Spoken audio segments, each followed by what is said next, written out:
à tous ceux qui, cette année, comme l'année dernière, en Tunisie, au Tibet, en France et partout dans le monde, se sont mis le feu pour que quelque chose s'arrête. Et à la mémoire de mon ami René Gonzalez, indignez-vous! J'ai 93 ans. C'est bientôt la fin. On n'est plus très loin.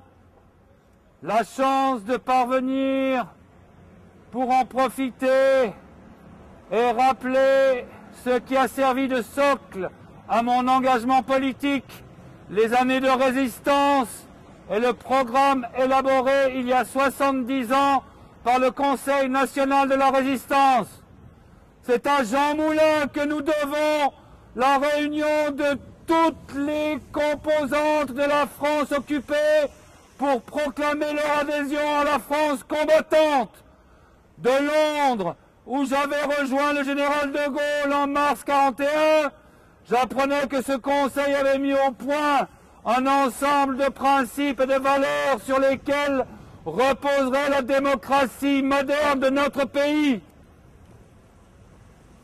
Il nous appartient de veiller tous ensemble à ce que notre société reste une société dont nous soyons fiers, pas cette société des sans-papiers, des expulsions, des soupçons à l'égard des immigrés, pas cette société où l'on remet en cause des retraites, les acquis de la sécurité sociale, pas cette société des médias sont entre les mains des nantis, toutes choses que nous aurions refusé de cautionner si nous avions été les véritables héritiers du Conseil national de la résistance.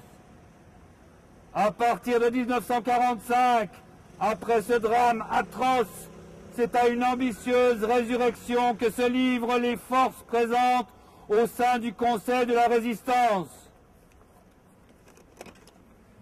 Les sources d'énergie, l'électricité et le gaz, les charbonnages, les grandes banques sont nationalisées.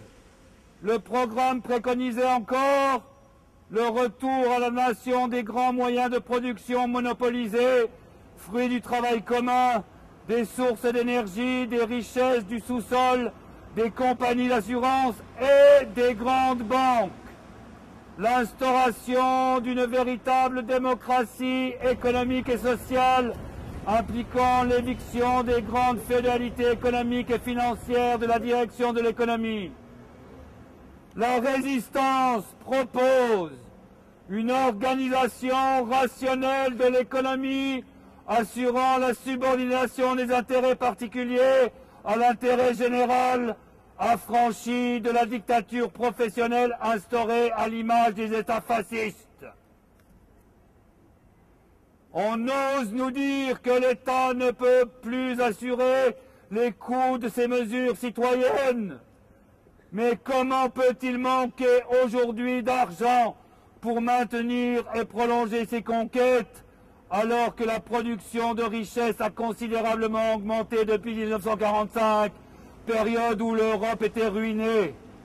Parce que le pouvoir de l'argent, tellement combattu par la résistance, n'a jamais été aussi grand, insolent, égoïste, avec ses propres serviteurs jusque dans les plus hautes sphères de l'État. Les banques, désormais privatisées, se montrent d'abord soucieuses de leurs dividendes et des très hauts salaires de leurs dirigeants, pas de l'intérêt général. L'écart entre les plus pauvres et les plus riches n'a jamais été aussi important.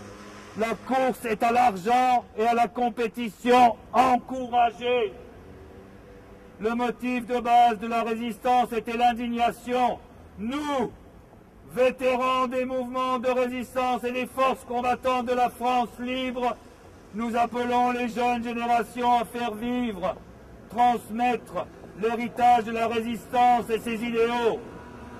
Nous leur disons, prenez le relais, indignez-vous!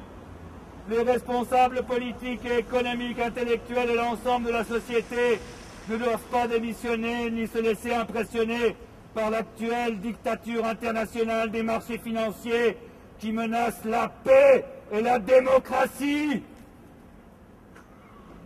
Je me dis que les possédants, avec leur égoïsme, ont eu terriblement peur de la révolution bolchevique. Ils se sont laissés guider par leur peur. Mais si, aujourd'hui comme alors, une minorité active se dresse, cela suffira. Nous aurons le levain pour que la pâte lève.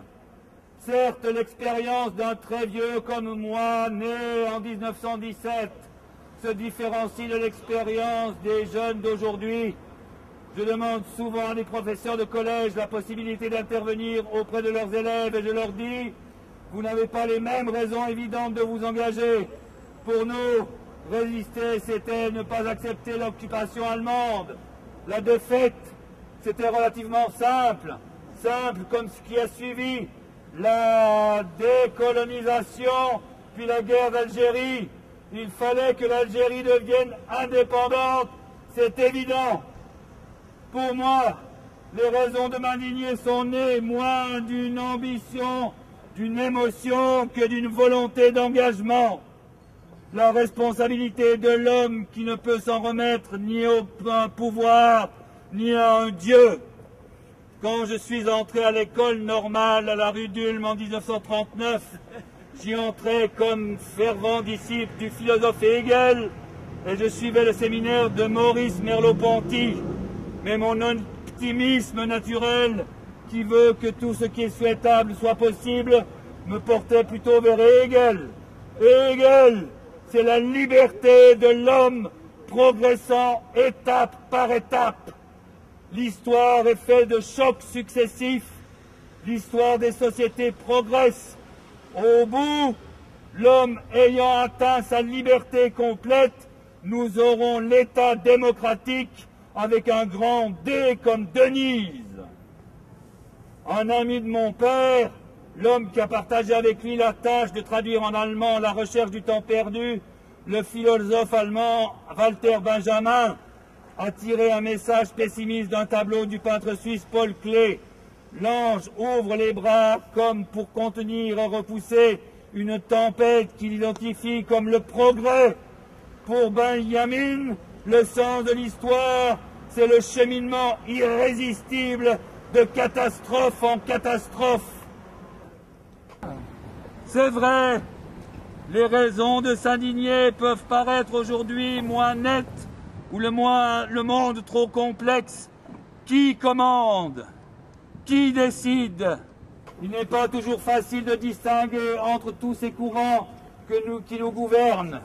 Nous n'avons plus affaire à une petite élite dont nous comprenons clairement les agissements. C'est un vaste monde dont nous sentons bien qu'il est interdépendant. Nous vivons dans une interconnectivité comme jamais encore il n'en a existé. Mais dans ce monde, il y a des choses insupportables.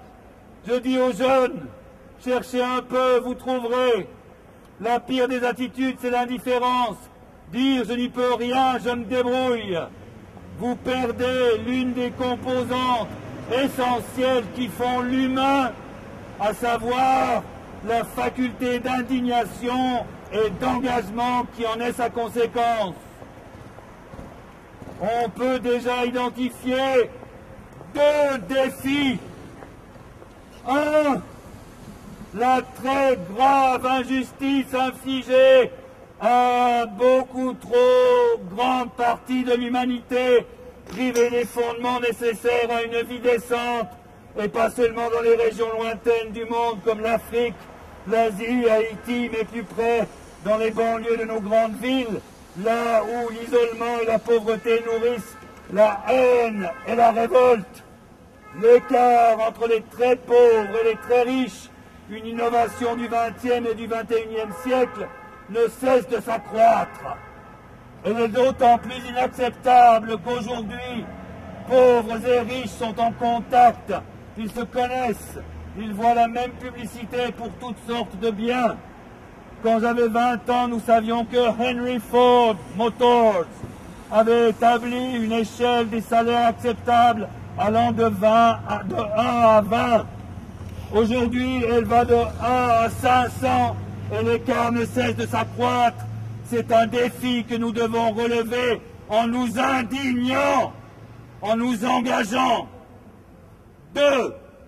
Les violations des libertés et des droits fondamentaux. Le 6 janvier 1941, on proclama les 4 libertés de l'Atlantique. Liberté de confession, liberté d'expression, liberté de vivre à l'abri de la peur et liberté de vivre à l'abri du besoin. Roosevelt disait qu'elles étaient aussi nécessaires à l'humanité que l'air, le soleil, le pain et le sel. Les 4 libertés de l'Atlantique allaient servir de fondement à la Charte des Nations Unies adoptée à San Francisco le 24 juin 1945.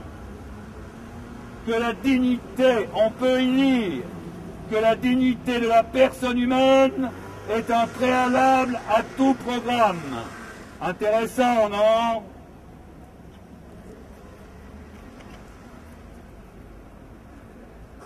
L'enjeu, au sortir de la Seconde Guerre mondiale, c'était de s'émanciper des menaces que le totalitarisme a fait peser sur l'humanité. Cette déclaration universelle doit beaucoup à la révulsion universelle envers le nazisme, le fascisme, le totalitarisme et même par notre présence à l'esprit de la résistance. Je sentais qu'il fallait faire vite, ne pas être dupe de l'hypocrisie qu'il y avait dans l'adhésion proclamée à ces valeurs. Article 15 de la Déclaration universelle des droits de l'homme. Tout individu a droit à une nationalité. Article 22. Toute personne, en tant que membre de la société, a droit à la sécurité sociale. Elle est fondée à obtenir la satisfaction des droits économiques, sociaux et culturels indispensables à sa dignité et au libre développement de sa personnalité. Aux jeunes, je dis, regardez autour de vous, vous y trouverez les thèmes qui justifient votre indignation, le traitement fait aux immigrés, aux sans-papiers, aux Roms. Vous trouverez des situations concrètes qui vous amènent à donner cours à une action citoyenne forte. Cherchez et vous trouverez. À propos de la Palestine, de la bande de Gaza et de la Cisjordanie, la source de mon indignation est l'appel lancé par les Israéliens courageux à la diaspora. Vous, nos aînés, venez voir où nos dirigeants ont mené ce pays, oubliant les valeurs humaines fondamentales du judaïsme. Je suis allé sur la place en 2002, puis 5 fois en 2009. Il faut absolument lire le rapport Richard Goldstone de septembre 2009 sur Gaza, dans lequel ce juge sud-africain, juif, qui se dit lui-même sioniste, accuse l'armée israélienne d'avoir commis des actes assimilables à des crimes de guerre et peut-être, dans certaines circonstances, à des crimes contre l'humanité. Pendant son opération Plan Durci, qui a duré 3 semaines, on ne peut pas prendre au sérieux les regrets qu'il a exprimés en 2011.